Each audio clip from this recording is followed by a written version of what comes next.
Those who've been following my channel these past few years will know that one of my most anticipated games right now is Black Myth Wukong, which takes the also famous Chinese mythology and then brings it into this what looks to be a package inspired by Soulsborne elements, but also action games like God of War, and they've straight up admitted that Sekiro and God of War were big inspirations for this title, and it definitely shows, but it's got its own unique flair with Wukong's abilities and how much they're leveraging that journey to the West folklore in order to bring to life a lot of visual elements that are just not that commonplace, especially in the gaming sector where the Sun Wukong mythology hasn't been explored as much as I would have liked. It's a very famous folklore, and yet, like, the biggest thing we can really think of in terms of what references it is like Dragon Ball,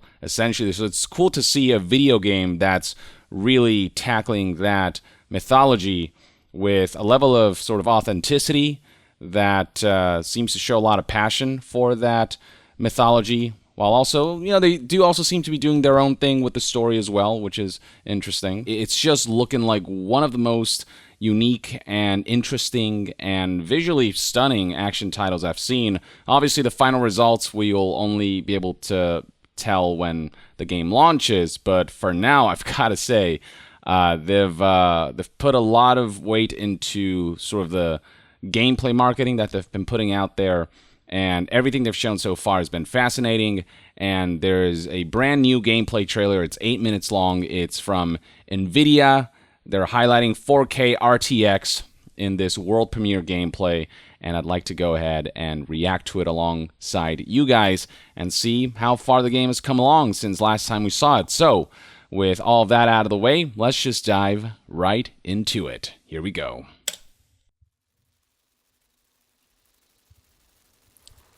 Alpha game build. There's still lots of work left to do. And this is one of the unique aspects of Black Myth Wukong, the way it leverages the transformation abilities of the Monkey King himself, which is all based on the actual mythology of this character. Ooh, okay. And the creature design, the enemy design is already looking insane.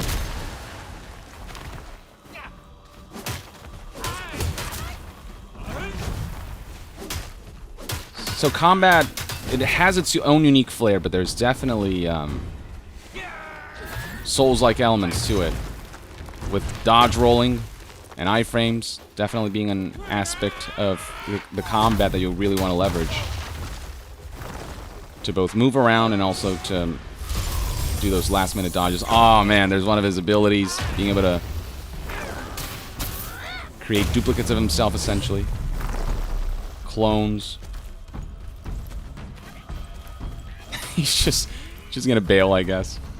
Now I want to interrupt for a moment to look at the bottom right, where there seem to be abilities mapped to numbers 1, 2, 3, and 4. Right now he's transformed into this bug, but as he transforms back, you can see a cooldown on number 1, which might be set to be the shortcut to the bug transformation, and then 2, 3, and 4 seem to have other abilities mapped to them. Not to mention that on the bottom left, something else pops up when Sun Wukong transforms back, and I believe that's where you select what you want to transform into. Just something I thought it was worth pointing out for those who are interested in a deeper analysis of the gameplay.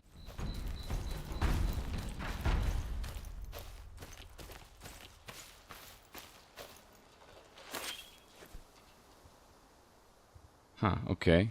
Some ingredient collection. Oh, he just completely left, huh? Coward. Come on, player.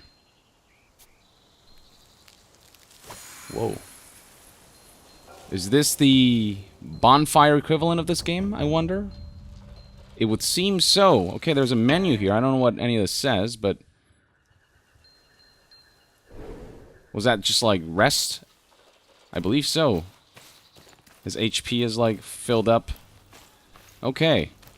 Yeah, actually, going back a little bit, you can see that his health is pretty low when he first lights the bonfire, if you will. But after he selects this option in the menu, you can see that his health does recover right there. And I'm curious as to what the other menu options are. For those who are Chinese readers, please feel free to contribute in the comments. I also imagine that much like other Soulsborns and Souls-likes, these will also serve as checkpoints, so when you die, you'll return to the last, what is in this case, like shrine that you activated. So that definitely does evoke similarities to Bonfire in terms of its purpose in the game.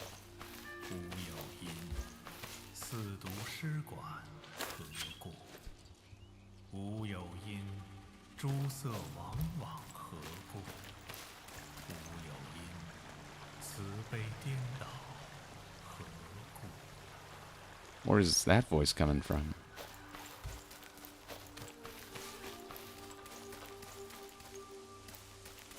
Curious to see. Oh!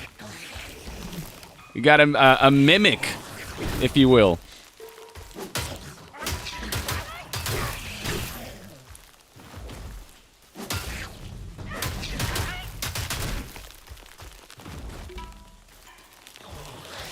Oh man.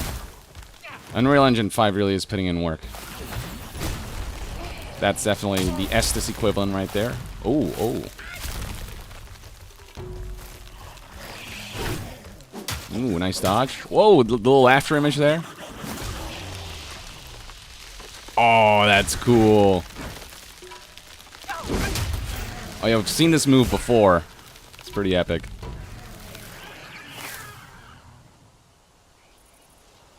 Definitely seems to leave Wukong a little bit vulnerable.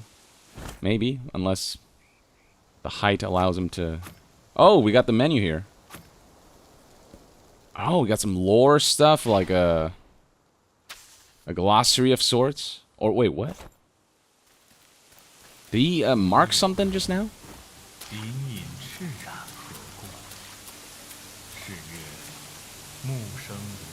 Is he like hunting for a specific monster?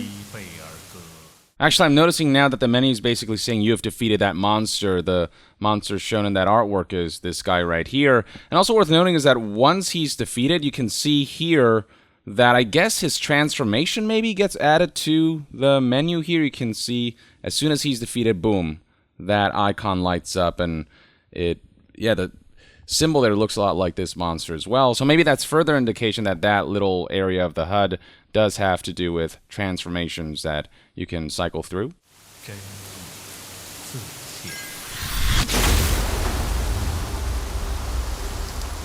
Whoa, okay, cool environmental interactions. I'm digging it. Classic God of War, loading screen, essentially.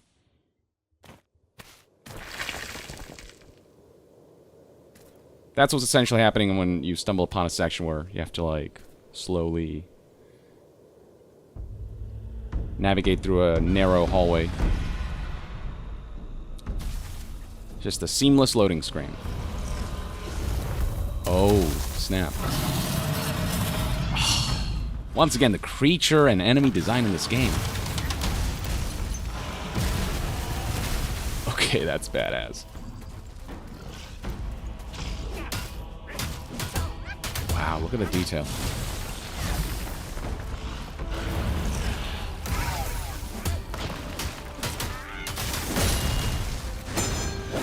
Ooh, a little parry there? Is that what that was?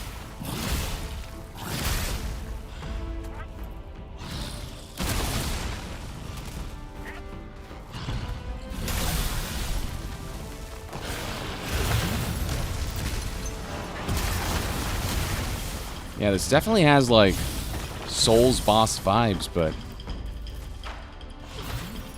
got its own unique flair. Utilizing its own unique setting and mythology to create visuals and gameplay that still kind of, like, stands out on its own. Ooh, oh man, and the abilities that Sun Wukong has just makes combat so cool and dynamic, I feel. You have so many interesting tools at your disposal.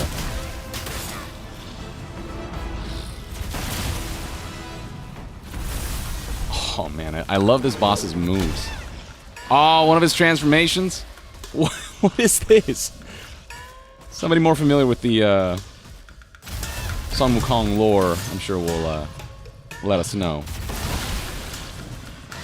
Wow, just doesn't seem to take much in the way of damage or get staggered. Oh, wow, look at that.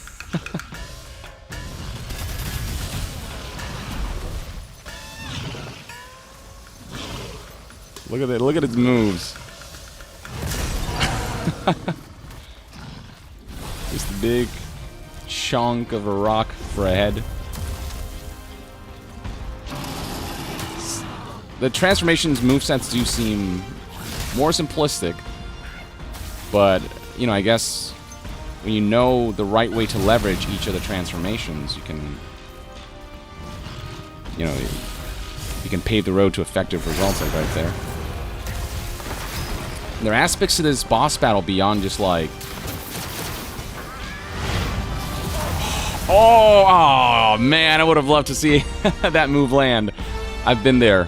And I am noticing that on the bottom right, there is this meter that fills up as you attack the enemy. You can see right there. But then, at one point, the player decides to drink this potion right there, and then that fills up I guess the ultimate meter in its entirety, and then he uses up the ultimate build-up in order to execute this attack before he gets interrupted. And yeah, again, I've been there in other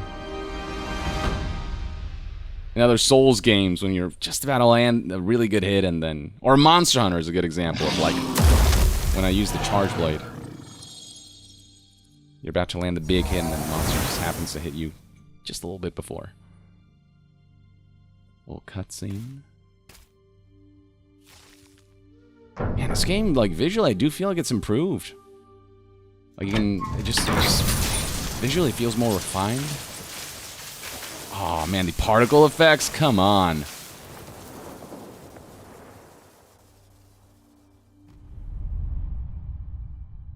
HeiShenHua.com. Now, one thing I was saying before is that there seem to be more aspects to boss battles than just smack them until they die. Like, obviously, the whole point is to deplete the health bar, but things like this where the boss gets knocked down and there are specific weak points and potentially, you know, more strategic elements beyond just smack it anywhere you want, seems to add just an extra layer to the battles themselves. I think that's really cool and neat, and curious to see how many of these elements will show up in other boss battles as well. Okay, yeah, no, this game continues to hold my excitement. I wonder if we'll see more of it soon at like Gamescom or something, you know, the opening night live that's happening soon on August 23rd. But if not, I mean, we are getting a good amount of gameplay from this development studio who seems confident enough to show gameplay, but are also being very receptive to feedback and are being very humble. I talked about before how the developers came out when their previous gameplay footage was revealed with feedback on themselves. They're like, it's cool that we're getting this kind of positive reception, but here are the areas where we need to improve. The water effects don't look quite right here, and you know, they kind of really broke it down for themselves. And they're showing this level of kind of humility and this acknowledgement that there is much more to do with the game before it's really finished. But, you know, they are showing us just straight up gameplay, and I do recall that this game had a playable build last time they showed gameplay that they straight up just, you know, they showed it running on, was it a PC or a console? But either way, it wasn't just like a very tailor-made demo. It was straight up playable. Man, I'm really digging what I'm seeing so far of this title. And the comments below, yeah, you can see that people are being really receptive towards this. People highlighting the enemy designs, unique as hell, and their animations are gnarly. Yeah, I mean, enemy design will be especially unique when you draw from mythology and folklore that hasn't really been explored all that much, especially in the realm of gaming. In terms of the representation of the creatures and Sun Wukong's powers and just the general visuals and the kinds of landscapes we'll see in the setting, it does feel like they're really trying to leverage as much of that mythology as possible. And because we haven't really seen that mythology come to life in a substantial way in gaming or on a grand scale like this, it just makes everything seem so unique because it's drawing from lore that is just more rare in the gaming landscape. God, this game looks gorgeous. The transformation thing seems pretty interesting too. Excited to see more. That's definitely one aspect that really separates this game from other, action RPGs or Souls-likes like Sekiro or God of War, which again, they've straight up said they've, taken great inspiration from those games. And the way you can leverage them to either move around the environment, like, as a little bug, or the way you can transform into entities who maybe have a more simplistic moveset, but can be effective in certain situations, like that giant walking boulder, basically, that waddled around, but managed to repel a lot of the attacks from the dragon boss and deliver some pretty massive damage. It's already been 2 years since the first gameplay was shown. Felt like not that long ago. The FPS has greatly improved. Yeah, I do think just performance and graphics-wise, stupidly stunning, says this comment. Absolutely phenomenal. I mean, people are just raving about this game and praying that all of this is representative of the final game. It is an alpha build, so they've straight up said, like, this is an early build and things can change, of course. But overall, I hope that it is an accurate enough representation of the final game that the excitement that I'm feeling right now will ultimately be rewarded when this game comes out. And developers certainly seem very confident with the amount of footage they've shown of this game so far. But still, like, keeping, I'm sure, a bunch of stuff under wraps, a lot of cards close to their chest. That's to not spoil some of the bigger set pieces and whatnot. But every single peek that I get of this game just excites me more. This is a train that I'm on board for, and hopefully the destination will be worth the ride. But let me know in the comments below what your thoughts and opinions are on Sun Wukong, or on Black Myth Wukong, the Sun Wukong game. Do you have high hopes for this like I do, or are you, for whatever reason, staying trepidatious? Share your thoughts about this game that's been gaining so much traction these past few months and years in the comments below. And to be further updated on all things gaming news, reviews, and discussions, stay tuned right here on Young Yeah. I'll see you guys next time. Young out.